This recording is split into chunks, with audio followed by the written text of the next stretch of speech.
tidak ada lagi yang namanya pemanggilan timnas itu karena titipan, itu sudah tidak ada. Jadi harus betul-betul punya kualitas yang bagus, yang baik, punya performa yang baik, punya attitude yang baik, semuanya harus baik. Baru kita nilai. Ada 0,0 sekian saja, itu pasti nggak akan kepilih. Di belakangnya pejabat PSSI pun, nih, mohon maaf nih, nggak akan dipilih kalau tidak sesuai dengan kriteria yang dibutuhkan. Sebelumnya, jangan lupa subscribe channel ini supaya tidak ketinggalan berita Timnas Indonesia. Sebenarnya kalau as a manager itu kan pasti ada koordinasi dengan pemain ya waktu itu. Atau saya lebih fokus ke pertanyaan untuk pemanggilan pemain, Pak Masih. Iya. Karena ini sempat menjadi polemik pro kontra tapi sekarang saat ini sudah mulai smooth ya, nggak kayak dulu. Kalau dulu kan mesti ribut ya, betul. Main ini panggil, kalau dia ini panggil, itu seperti apa sih Pak Masih? Jadi proses pemanggilan itu sebenarnya semua mendasari dari penilaian head coach dan asisten. Setelah ada nama-nama dikasihkanlah ke saya. Tuh.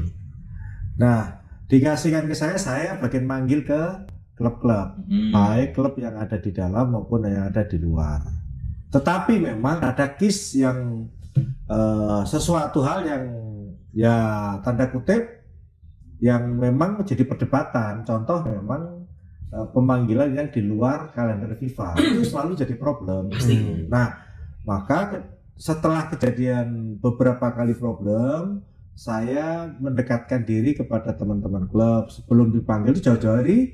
Saya udah ini dulu tanya sama head coach. Saya tanya siapa yang mau dipanggil. Jauh-jauh hari. Itu di eranya Coach Sintayong, di eranya Coach Indra, Nova, jauh-jauh hari. Terutama ini Coach Sintayong nih yang lama kan. Nah, jadi saya tanya itu jauh-jauh hari. Kalau dia nggak ngasih, saya obrak-obrak tuh. Ayo cepetan, jangan kamu nanti minta-minta terus nggak dapat, nanti saya yang kamu marahi. Saya bilang gitu. Saya udah nggak mau lagi jadi bemper suruh berantem sama klub. Kan jadi bemper saya ini jujur aja dari dulu kan. Nah, makanya udah sejak itu saya sudah tidak mau berantem lagi. Jauh-jauh hari saya minta, terus saya komunikasikan nih. Pemainmu mau dipanggil ini kira-kira gimana? Oh ya, maksudnya gini loh Pak Marji, jadi enak kita jauh-jauh hari itu kita bicara gitu, jadi nggak dadakan-dadakan. Karena kan memang itu di luar kalender FIFA. Kalau di luar kalender FIFA kan memang klub punya hak untuk menahan, tidak mengirim. Iya memang enggak. Iya, makanya resmi. Makanya yang kita butuhkan adalah bagaimana kita menjalin komunikasi yang baik dengan 18 klub seperti itu, dan sudah sangat bagus lah. Sudah. Sekarang sudah nggak ini sih Pak, memang nggak terlalu. Ya itu tadi karena memang saya jauh-jauh hari. Kalau dulu itu saya dikasih nama itu, misalkan contoh nih mau TC tinggal kurang seminggu gitu, itu bisa 2-3 hari kalau dikasih nama, lo kan gelut lah sama klub ya. Kita dapat. Klub juga. Saya tentunya butuh makanya jadi kan kita ini sebenarnya kalau boleh kita ngomong hanya cuman miskomunikasi saja, kurang pendekatan saja. Maka upaya-upaya itu yaudahlah, akhirnya saya yang ngalahi, saya harus bicara. Harus sebut bola, kayak kapan yuk ini sekarang udah bagus, sekarang bagus. Ya meskipun bagus Pak, tapi menurut Bapak sendiri apa sih yang masih perlu ditingkatkan Pak untuk pengelolaan timnas ini? Banyak lah. Masih banyak yang perlu harus disempurnakan. Memang kalau jujur saya mengawali masuk di timnas dibandingkan dengan sekarang nih era sekarang ini ya, itu jauh memang. Sudah jauh sekali penataan, pengelolaannya sudah sangat luar biasa jauh. Tetapi tetap harus disempurnakan dikarenakan ada hal-hal yang memang harus kita perbaiki seperti itu. Artinya tetap ya berprogres terus Pak. Iya, terus. Dan Pak Ketua Umum itu beliau termasuk orang yang ngerti bola, sehingga beliau mesti tanyanya detail ke saya. Persiapan itu beliau detail nanya, terus ngajak rapat. Besok juga kita juga diajak rapat sama Pak Ketum, nanya kesiapan kita apa. Memang ya ini sangat baik lah beliau dalam mengelola timnas ini. Artinya saya juga banyak belajar sama ketua umum dan itu saya betul-betul bisa saya pakai untuk ilmu saya ke depan. Gitu. Pengaruhnya banyak banget ya Pak ya. Maksudnya dari support Pak Ketum sendiri memang sangat berpengaruh untuk timnas saat ini ya Pak ya. Iya. Ya semua kan juga gini. Ini kan boleh dikatakan tidak hanya ketua umum saja. Saling bersinergi. Ya sinergi antar, kalau di internal kita itu sinergi antara ketua umum, wakil ketua umum, exco, sekjen itu kan sinergi yang baik. Yeah. Terus dengan pemerintah, DPR juga sinerginya sangat luar biasa bagusnya. Sehingga ya saya kira tidak salah kalau sekarang kita pada posisi seperti ini. Ya. Sudah selayaknya lah. Ya. Kalau supporter Pak Marji, seberapa besar pengaruh semangatnya ini sama timnas saat ini? Ya, itu real saya sampaikan. Anak-anak ini memang kalau saya lihat begitu bermain di kandang dengan supporter antusias yang seperti itu luar biasa semangat. Iya. Langsung naik. Luar biasa, bener luar biasa. Dan itu yang membuat saya sendiri juga ikut termotivasi, semangat, ngasih motivasi lebih semangat gitu. Bener itu, dan itu selalu disampaikan. Jadi memang supporter ini memang sangat berpengaruh luar biasa Pak ya. Magnet ya kalau saya bilang. Magnet buat para pemain. Pemain ini lebih termotivasi untuk lebih ini lagi. Berbeda ketika dulu saya membawa timnas, walaupun ditonton itu berbeda memang. Ada sesuatu yang magic luar biasa. Nggak tahu nih magnetnya ini dari mana nih? Apa magnetnya dari para pemain bintang? Ya, kalau realnya kan seperti itu. Tetapi ini anak-anak pemain ini juga betul-betul melihat antusias supporter kayak begitu. Itu motivasinya berbeda. Asli luar biasa, lahir batin saya ngomongin. Bisa jadi headline nanti. Supporter emang ini saya bayangin coba nih. Saya kasih contoh kecil saja. Mana ada dulu supporter kita nungguin sampai anak-anak masuk hotel pada tidur, anak-anak masih kelesetan supporter itu di hotel dulu. Ya. Coba saya tanya, ada nggak dulu? Belum. Nggak pernah ada. Ikut juga di situ ya? Di situ juga enggak, maksudnya enggak yang sampai se-antusias seperti itu Pak. Jam 4 pagi saya turun, masih ada Pak? Ada masih ada. Mak. Bayangin, ada perempuan, ada anak-anak muda, ada ibu-ibu, ada bapak. Saya tanya, iya Pak, nunggu, siapa tahu ada yang turun, saya mau salaman. Hanya cuma begitu, bayangin. Jadi itu bukan 10 boleh dikatakan buat, makanya kita itu ketika ada timnas ada di Fairmont, itu kita susah menghalau. Ya, tapi kan kalau dengan cara tidur di situ kan ya nggak bisa ngomong kita. Nah, terus dia nunggu di lobi kan nggak bisa ngomong kita juga. Nah, jadi artinya memang perbedaannya sangat-sangat luar biasa. Iya.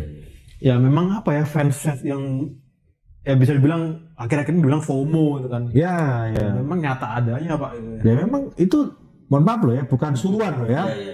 Itu militan bener loh. Militan dan dia mohon maaf kalah menang didukung gitu. Bukan seperti mohon maaf seperti dulu mungkin kalau kalah dihujat gitu kan. Kalau menang baru diangkat-angkat itu. Enggak itulah, jangan begitulah. Tapi sekarang sudah berkurang Pak. Maksudnya tim supporter sekarang ini sudah agak pintar-pintar dan lebih karena ya kita memang selalu mengedukasi. Ya maksudnya jangan, kalau kamu nggak bisa dukung pas menang ya nggak usah teriak-teriak pas kalah gitu loh. Ya kalau kamu ya harus kebalik sih dong. Kebalik. Pokoknya itu. Pokoknya jangan cuma menang doang kamu tuh dukung pas kalah kamu teriak-teriak. Tapi memang sempat saya sampling Pak ke yang di Fairmont itu. Aku tanya, kalian dari mana? Itu banyak luar kota. Dari luar kota. Ada dari Sumatera. Banyak lah. Itu makanya pergeserannya sangat luar biasa dan ini sangat-sangat positif, sangat positif buat sepak bola kita. Benar. Iya, dari sisi bisnis dan segala macam. Semuanya otomatis. Semuanya Pak ya. Tuh. Yes. Aku pengen tahu Pak, kan Bapak ini sering banget interaksi, kemudian sering banget berkumpul dengan teman-teman timnas. Ada nggak sih Pak arahan yang paling Bapak sering lakukan atau arahan yang paling dari sering disampaikan ke mereka Pak? Iya, kerjasama yang baik, komunikasi yang baik, membangun chemistry yang baik, itu nomor satu. Saya selalu sampaikan kepada para pemain, entah itu pemain diaspora maupun kita ini satu keluarga. Sudah, intinya itu. Kalau satu keluarga, satu tersakiti, semuanya sakit. Satu senang, semuanya senang. Dasarnya itu dulu. Kalau sudah ada itu, sudahlah. Pasti udah kan. Dan apapun alasannya, mereka ini kan juga butuh figur, butuh orang yang dilihat. Antara omongan dan kenyataan, bener enggak nih kan gitu. Kan gitu. Nah faktanya semua para pemain senang semua. Dengan senang dengan Bapak semua ya. Iya. Kalau yang dengan satunya ngawur. Mau nanya satu hal yang kontroversi nggak? Tapi nggak yang sana-sana banget ya. Nggak usah terlalu offset. Tapi kita serempetin gitu. Nggak ngomong-ngomong tentang Fairmont, tentang timnas. Kan ada waktu itu ada kabar yang apa ya rame lah Pak, pemain pada kumpul sendiri. Iya. Gini itu harus diluruskan. Nah ini makanya kita butuh harus diluruskan. Jadi ide itu kan setelah kita kalah lawan Cina, terus kita kalah lawan Jepang, itu J itu dia bercerita, yuk kita kumpul semuanya, kita satukan. Ya harus begitu, harus bicara. Harus bicara, ya minta izin ke saya, juga minta izin ke coach. Minta izin, bukan nggak minta. Sudah ada perizinan berarti ya? Ngomong aja pada saat makan, ngomong. Ya oke. Setelah makan silahkan bicara sama para pemain semuanya. Dan setelah itu pun dia juga lapor ke saya apa yang dibicarakan.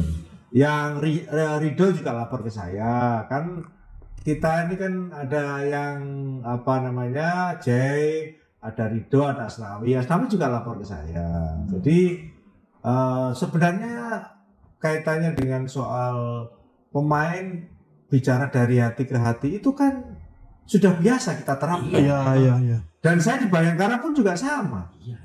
Dan semua tim hampir semua sama. Menyatukan. Teamwork, iya maksudnya. Jadi kan begini, posisinya kita ini kalah 2 kali. Ya. Itu kan pasti turun. Nah. Sekarang bagaimana upaya kita? Upaya kita itu kan ya semuanya, ayo coba gimana sama-sama kita menyatukan tekad, semangat agar supaya semangatnya lebih, motivasinya tambah. Caranya bagaimana? Sekecil apapun yang kira-kira bisa dilakukan, ya dilakukan. Seperti itu. Yes. Karena buat sebagian tim kadang ruang ganti itu vital banget Pak ya. Iya. Penting banget kan. Beberapa pelatih waktu itu bilang kan kayak Kasih tadi itu kan bilang bahwa ya udah kalau taktik udah ketika ruang ganti saya aman udah aman itu taktik biarin aja lanjut sendiri.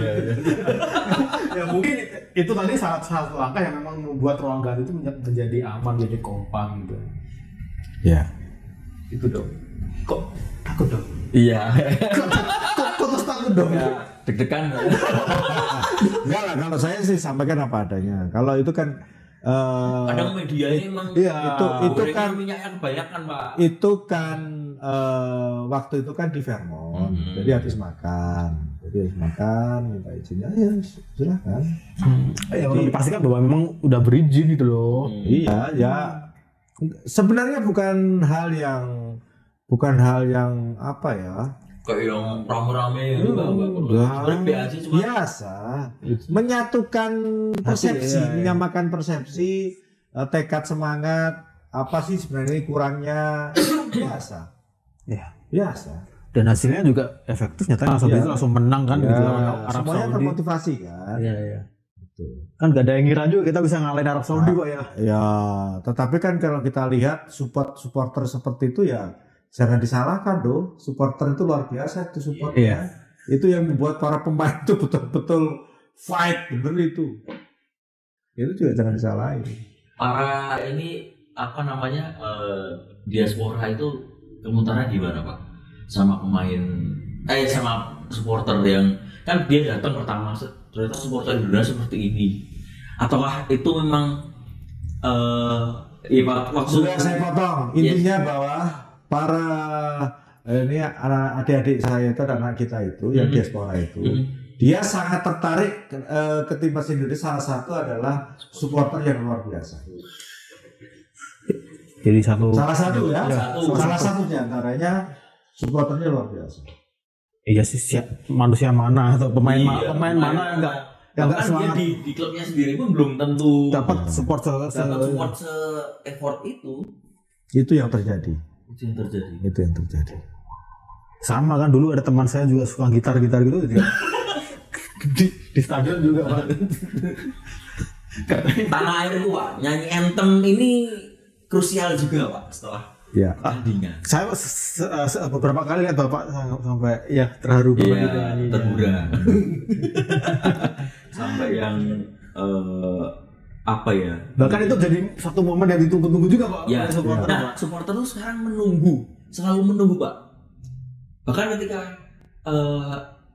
momen di mana itu tidak nunggu ini kan sudah tuh rundownnya sekarang udah jelas tuh, begitu sudah clear match main selesai terus habis itu mungkin interview pemain terus main lingkar setelah nyanyi muter itu kadang semua sekarang nunggu ini dulu Pak saya pun juga demikian, begitu sudah match selesai pulang udah sekarang break bahkan sampai ditunggu ini nggak mau sampai jam berapapun mau kick off malam. Nah itu adalah salah satu bentuk loyalitas para supporter dalam mendukung para pemain. Itulah yang dirasain sama. Apa yang dirasakan oleh para supporter itu juga sama yang dirasakan oleh para pemain. Sehingga ikatan itu walaupun tidak bisa langsung disampaikan, itu kerasa betul di kami gitu, di tim itu. Itu sama, kami juga betul-betul luar biasa itu. Kalah menang dengan dukungan yang seperti itu membuat kami termotivasi terus gitu, nggak akan kendor gitu. Itu yang selama kami rasakan. Sama semuanya mengatakan seperti itu. Itu tadi salah satu poin penting kenapa pemain-pemain diaspora itu sangat senang dengan supporter Indonesia, sangat menghargai dan mereka sangat menghormati sekali gitu ya, menghormati sekali jerih payahnya apapun itu hasilnya gitu, dengan sama-sama nyanyi anthem terus habis itu muter juga masih mau nungguin. Berbeda ketika maaf saya juga supporter timnas sama. Dulu selesai ini udah balapan iya masih kurang 5 menit udah apalagi kalah pulang aja. Karena parkirannya baru penuh, gak bisa muter keluar, mobil keluar gitu. Kalau sekarang kan kayak gitu sekarang. Tungguin mulai 12. Nah, setelah itu samperin ke hotel juga. itu tadi perbedaan menurut saya secara pribadi ya, karena saya juga mohon maaf aja, saya dari dulu juga sama fans timnas dari saya masih SMA, rewang-rewangi sampai gandol kereta api dulu saya mau nonton di GBK itu ada nggak punya duit. Ternyata Pak Wajib pernah nggak punya duit. Pak Wajib pernah dengar token listrik bunyi dah? Zaman saya nggak ada token listrik bunyi. Kalau udah ada dicabut udah. Sekarang atau beli semua ya Pak, untuk adik-adik kita yang mau berjuang nih supaya masuk timnas, pesan-pesan dari Bapaknya apa? Ya jadi begini, saya selalu berpesan kepada adik-adik anak-anak kita semuanya, saya semuanya. Jadi siapapun yang ingin menjadi pemain timnas, yang harus dipersiapkan adalah kerja keras, ya, ketika dia berada di tim. Ya, dari mulai kelompok umur sampai dengan yang senior.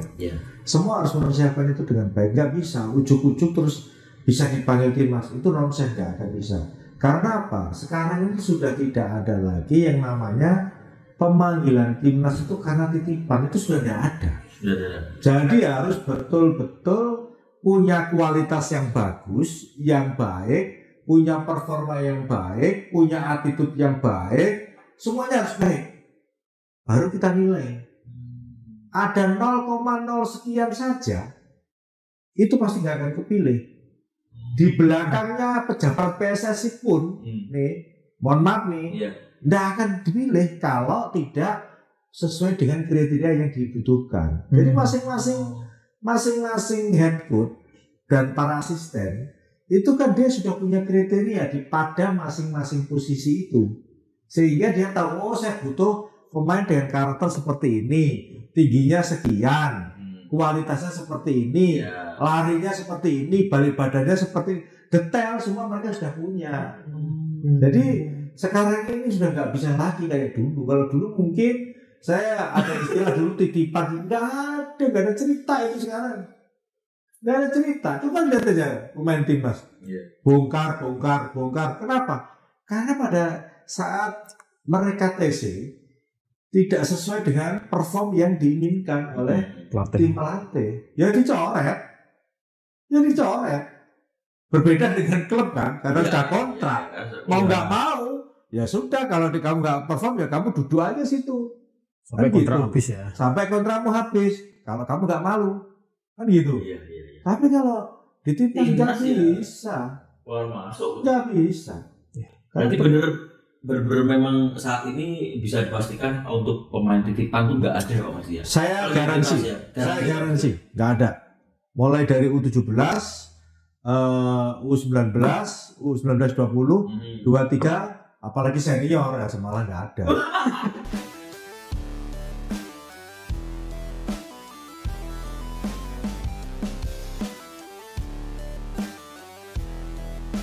Wow, mengejutkan. Kapten Timnas Indonesia Jay Idzes gagal. Kalahkan Atalanta di kandang, tapi bikin pelatih Gasperini pujian. Setinggi langit, dan bikin top skor Serie A sampai tak berdaya. Ini kejutan luar biasa yang tak terduga. Tonton hingga selesai. Sebuah laga yang mengguncang dunia sepak bola Italia terjadi pada Sabtu malam, 1 Maret 2025. WIB ketika Jay Idzes, Kapten Timnas Indonesia, menunjukkan kelasnya dengan membendung serangan dahsyat Atalanta di Gewiss Stadium. Dalam pertandingan seru ini, Idzes membela Venezia dalam lawatan mereka yang penuh tantangan di Serie A. Dan meski timnya hanya meraih hasil imbang 0-0, sang kapten tampil luar biasa dan membuat top skor Serie A, Matteo Retegui, seolah tak berkutik. Sebuah performa yang mengejutkan dan mengundang decak kagum. Atalanta datang dengan penuh percaya diri, berharap meraih 3 poin penting yang bisa menghidupkan kembali peluang mereka dalam perburuan Scudetto. Namun, yang terjadi justru adalah hasil yang tak terduga. La Dea yang sedang mengejar kemenangan justru terjebak dalam permainan rapat dan kokoh dari Venezia yang saat ini tengah berjuang di zona degradasi.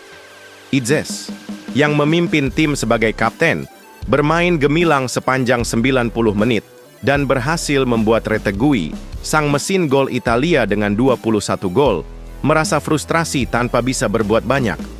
Setelah laga, pelatih Atalanta, Gianpiero Gasperini, tak ragu memberikan pujian setinggi langit kepada lini pertahanan Venezia yang diperkuat oleh Idzes. Gasperini bahkan mengakui bahwa timnya gagal menjaga konsistensi serangan dan mengatakan Venezia bermain dengan sangat terorganisir dan fokus, sehingga Atalanta tak mampu mencetak gol. Ucapan itu jelas menunjukkan betapa luar biasanya penampilan Idzes yang sukses membuat Atalanta kewalahan. Pujian pun mengalir deras, bahkan Gasperini menyebut kegagalan Atalanta mencetak gol sebagai akibat dari kesalahan teknis mereka, bukan karena kualitas lawan yang rendah.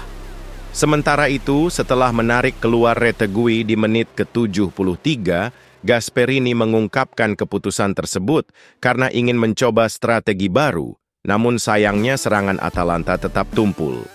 Keberhasilan Venezia menahan imbang Atalanta menjadi bukti nyata bahwa Jay Idzes dan timnya tak boleh dianggap remeh meski mereka masih terperosok di zona degradasi. Sayangnya, meski sukses menahan imbang tim besar, Venezia yang dihuni oleh Idzes harus berjuang keras agar tidak terperosok lebih dalam ke zona merah. Dengan hanya mengumpulkan 18 poin dari 27 laga, mereka masih tertinggal 5 poin dari Parma yang berada di zona aman. Akan tetapi, prestasi gemilang Idzes di laga ini pasti akan memicu harapan baru bagi tim yang sedang berjuang keras ini.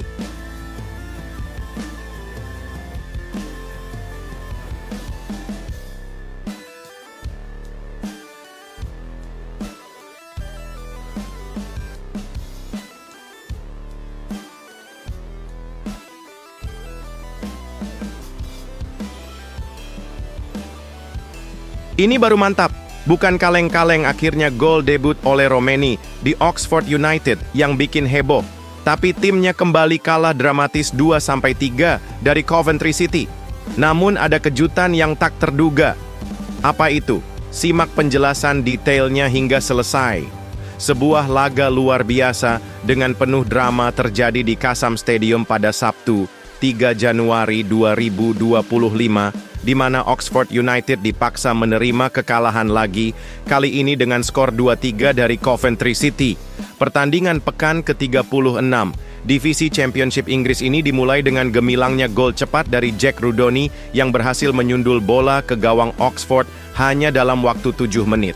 Sensasi golnya itu membuat Coventry langsung memimpin, dan babak pertama berakhir dengan Oxford tertinggal 0-1. Namun, drama baru saja dimulai. Di tengah badai kekecewaan, penyerang andalan timnas Indonesia, Ole Romeni, yang bermain sejak menit pertama, tiba-tiba menjadi pahlawan yang menyelipkan gol debutnya dengan sentuhan magis. Pada menit ke-53, Ole menerima umpan datar dari Przemysław Placeta, dan dengan sempurna mengarahkan bola masuk ke gawang lawan. Seketika, seisi stadion pun bergemuruh merayakan gol pertama sang bintang muda Indonesia. Namun, kebahagiaan itu tak bertahan lama. Hanya 5 menit setelah gol Ole, Coventry kembali unggul berkat gol dramatis dari Efron Mason Clark yang memanfaatkan kelengahan pertahanan Oxford. Semua tampaknya berakhir ketika Mason Clark mencuri bola dari bek Oxford dan mencetak gol sundulan. Tapi, Oxford tidak menyerah begitu saja. Mereka kembali mencetak gol penyeimbang berkat aksi heroik Elliot Moore pada menit ke-62. Memanfaatkan skema tendangan sudut, Moore menyundul bola dengan brilian ke gawang Coventry, membuat skor kembali menjadi 2-2, namun kejutan tak berhenti di sana. Pada menit ke-70, Coventry memanfaatkan kesempatan langka ketika Tatsuhiro Sakamoto berdiri bebas tanpa kawalan di depan gawang Oxford. Sakamoto tanpa ampun menembakkan bola yang gagal dijangkau kiper Oxford dan memastikan kemenangan 3-2 untuk tim tamu. Meski Romeni memberi harapan dengan gol debutnya, Oxford harus menerima kenyataan pahit dengan kekalahan ketiga beruntun. Pertarungan ini meninggalkan banyak tanda tanya besar. Apakah ada harapan bagi Oxford untuk bangkit, atau justru nasib buruk mereka terus berlanjut?